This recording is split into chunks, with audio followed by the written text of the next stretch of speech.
Sveiki, šiandien aš, Motiejus, Tauras ir Viljamas jums pristatysim 3 Dusios padavimus. Taigi, pradedam. Toje vietoje, kur dabar Dusia, buvo didelis dvaras. Ponas buvo labai piktas, kankino žmonės. Ta pona rado po nakties uždusintą. Kai pona laidojo, nuskendo visas dvaras, pasidarė ežeras. Jį vadina Dusia, nes pona uždusino. Kur dabar Dusios ežeras, senovėje buvo didelė pieva. Vieną kartą tenai mergaitė ganė gyvulius. Jie varinėdama karves sakė ant vienos, kur eini, Dusia.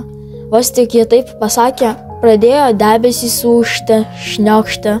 Iš debesų nusileido ežeras, viską paskandinamas. Sako, kad Dusia vėl išeis kada nors. Naktigoniai ganė arklius ir nakvojo toj vietoj, kur dabar Dusia. Tai sako, buvo pieva vienoj pusėj miškas ir kitoj pusėj miškas.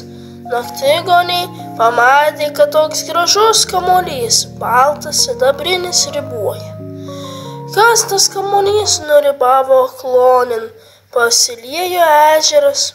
Naktigoniai susiėmė arklius ir parjojo namo. Rytojaus dieną vėl jie veda arklius į tas pievas, atveda arklius, ogi nėra jau tų pievų. Tik tai vanduo kaip marios.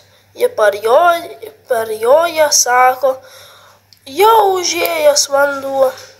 Ir dabar Dusia kas metai pradeda šėlt. Dejuoja ir vadina už tai Dusia, kad dejuoja. Kai Dusia susilies su Daugų ežeru, nebedūsaus. Taigi, Dusios ežero padavimai atskleidžia gilų lietuvių tautosakos ryšį su gamta ir mitologija. Ačiū, kad klausėtės.